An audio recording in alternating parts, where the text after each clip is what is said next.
Hello, everyone.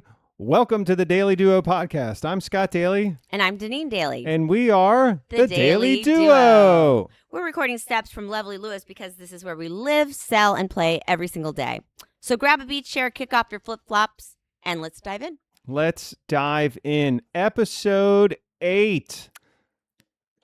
8 is great, honey. So 8 is great. How do you feel about episode 8? I can't believe we've gotten this far. How about it? And we have literally downloads of our podcast. I'm not sure we've broken the internet quite yet, but the internet has felt the weight of this podcast. Exactly. And definitely has struggled at some times to keep up with the strain because so many people are out here. So I should say that this podcast is sponsored by Dailey Real Estate. If you're buying or selling at the Delaware beaches, we want to be a part of that conversation at Dailey Real Estate. We are the Dailey and Dailey of real estate. And just last episode, we were talking about which Dailey we were, and your conclusion is... I'm the first. She's the first Dailey. I mean, he might have been born with it, but come on. I was. I've had the name longer, but apparently I have been supplanted. I think I own it better. She has usurped. She owns the last name better. Why do you think that, honey? Just out of curiosity. Because... just like Sophie Cunningham, I'm a baller. She's a baller. Just like Sophie Cunningham, only different. Because she doesn't play basketball, at least not well. No, but I play tennis well. She plays tennis well. She's not 6'1" like Sophie Cunningham, but she is 5 foot something. Yes. And you've got at least, she's a couple years younger than you. Just a bit. Just a few. We're not gonna, we not kind gonna of get real look the same specific age. there. Yeah, you both have hair. Oh, we both have blonde hair. Right. And blue eyes. I didn't know her eyes were blue. There you go. And you do have her T-shirt. I wonder if Sophie So are you saying that you really aren't looking at her face? Is that what you're trying to say? I'm not saying anything. I'm just saying just checking. Just checking. Looked at Miss Cunningham's eyes. I wonder, but I know that you have her shirt. I do. Does she have your shirt? Maybe we need to send her a Deneen shirt. Oh my gosh, we should totally send her a Dailey just so shirt. she can be repping in the same way that you're repping, since you guys are like twins. Totally. Okay. That's not what we're talking about today, though. Obviously. We're talking about a subject that I find far more fascinating than Sophie Cunningham, and that is new construction or an existing house. And this is a debate that a lot of people get into when they're looking to move down to the Delaware beaches. Do I want to build new? There's all these builders. There's all these communities. Oh, my goodness. Or do I just want to make sure that I walk through and I can see it and I can say this is okay? And there's so many factors. And so this is part one of an episode that we want to sort of unpack some of the things that are different when you're considering new construction versus existing houses. And so, again, we're sponsored by Dailey Real Estate. We are going to jump right into it. So what are we talking about first? So this is just, we're going to highlight some of the things that are a little different between what new and buying an existing house. That's what we're going to talk about. Yeah. So we're going to talk about the choices. So when you're coming down here and you're going, do I want to wait 9 months? Do I want to wait? I mean, some builders, maybe it's 4 months, but hey, or do I want to actually, and it is hard. It's really hard when you're trying to pick out a house and trying to figure out, is this room big enough? Is this going to fit? Is this going to fit all my furniture? What now? And it's a big decision because you can't really picture it always. So what are the choices, Scott?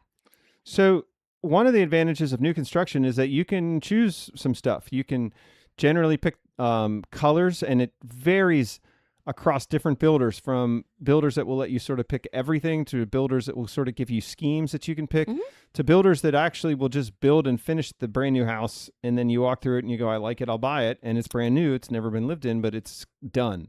Yeah. And those are spec homes too. Spec homes. Yeah. So that is one of the big differences in new construction. And it should be noted that causes a lot of anxiety among people. Some folks would really want a new home, but they don't trust themselves to make the decisions. And that's where, sort of having a trusted guide can help. It's one of the things that we specialize at in Dailey Real Estate, is just the ability to sort of help you navigate that process, whether you have a lot of choices to make because you're picking a builder that gives you a lot of choices, or you have a few choices to make because you're picking a different builder. The bottom line is you shouldn't be afraid of those choices. And that's really one of the advantages of new construction. When you buy an existing house, you're getting somebody else's choices, and you might love those choices, and that's great. And but once you get to existing houses, it is what it is. And so some of that can be dated in terms of the hardwood or the kitchen cabinets or something like that. And you might want to turn around and replace that, which is always an option. But with new construction, you're going to make that decision and get to do everything how you would like it up front. And so that is one of the advantages, and also one of the creators of stress when you're dealing with new construction. So Exactly. number one, that's choices. And I think a lot of times people don't think they need a realtor when they're going to just new construction. But I know in the process of working with people, for me at least, I've been able to help them just decipher, like, do you really need that? Or maybe, I can help negotiate getting you something more Right. than you just walking in the door of whatever new construction home builder that you're going to at the time. Yep. We can help. So having representation can be a benefit. Now, I'm not saying every realtor can do that. A lot of them will just drop you off and never talk to you again until you close and get the check. But we actually will walk you through the whole entire process. And, as a home builder he was, he knows what's wrong. So we're there for you. Right. Okay, what's next? Okay, so timing. What about Right. timing? And Deneen already touched on this, is that new construction can sometimes take, it's going to take at least 3 or 4 months with some of the bigger, more national builders that build very quickly. And it could take over a year Yes. with one of the customer semi-custom builds to get your house done. And so the difference is, with an existing house, you can generally speak, most of the deals that we see have like a 30-day close. And so, Yeah. you're moving in a month versus you're going to have to wait. And so there's a lot of factors that go into that. You've got to have a place to live while this house is under construction. Exactly. You've got to live through the excitement and the anxiety of, what they do this week? Are they working on it? Did they make a mistake that then they have to come back and correct, and things like that? Because homes are built by human beings, and human beings sometimes don't do everything exactly right. Yeah. And so you have to be cognizant of all these different factors, and that's just a part of it. But the timing for new construction, unless it's a spec home, it's already done, versus an existing house, is very different. So. Definitely. And sometimes with those, even they might give you a time and a date, and you know what? It might get pushed back because of weather or costs or things like that. And, that just happens. So you have to be willing to kind of be flexible. Right. Okay. What's next time? Okay. Repairs, costs, upfront work. So this is possibly another one of the big differences is what we see with a lot of people that buy down here is they almost immediately are looking for contractor references because there's some things they want to change to their existing home. They bought an existing home, something needs to go or change, and they are doing that up front. And so that is something that is almost universal with an existing house. As you say, if the house is 20 years old and you're like, okay, I got 10 years on the shingles, I got so many years on the window, so many years on the siding, before the life span of these things is going to expire and they need to be replaced.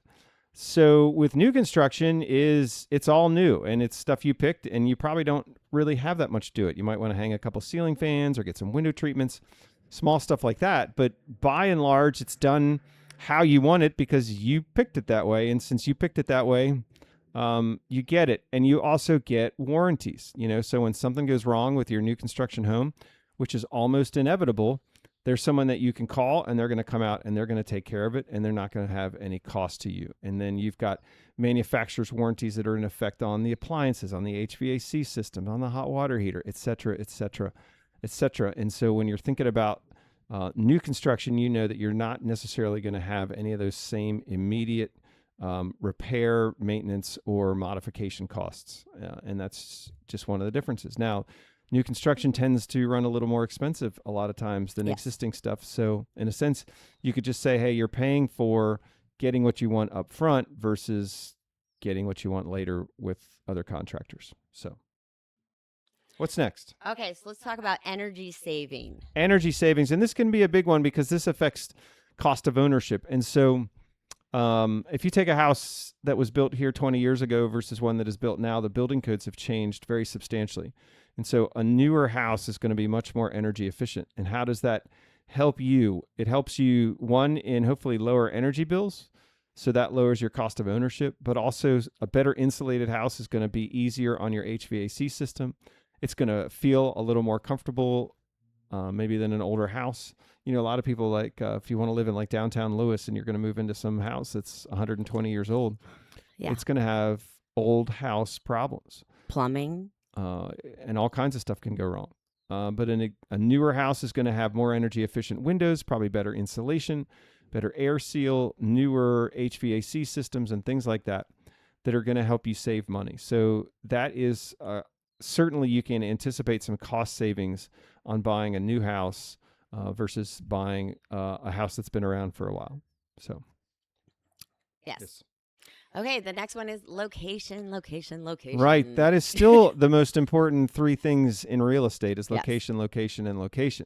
And so interestingly, you know, new construction, you can only put new construction where there's available space. And so a lot of times that means the new construction communities are a little further away from the beach areas than you would find in existing homes. That's not always true, but that's partially true. Now, some people think that's an advantage because you're sort of out of the traffic and all that and the hustle and bustle that's associated with the coastal areas. But if you want to buy new construction, you have to go where the new construction is. And the new construction is not, it gets built away from the beach.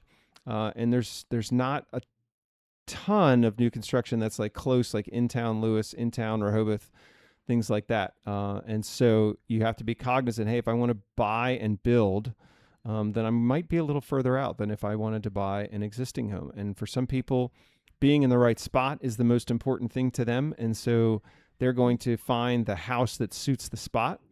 And then for some people, they want to find the house is most important. And so they're going to find the house and they're a little flexible on the spot.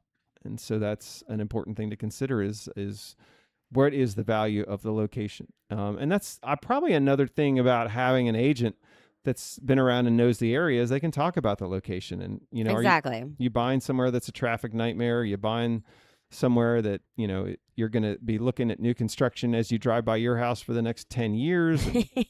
Just, you know, getting the general lay of the land is important. And that's why it's always nice to have I can't say this over and over again, but have a realtor that actually lives here. Right. I mean, it doesn't have to be me, but have one that lives here. I would love it. It should be her. If you're listening to the podcast. Exactly. Come on. But do not have a realtor that lives in Pennsylvania. It doesn't make any sense to me. They're not going to help you. What's next? Okay, so long-term value. Long-term value. That kind of goes hand in hand with location. It does. And so a lot of times you're going to spend a little more for new construction and newer communities. Believe it or not, even though sometimes they're further away than other communities, still sell for more money.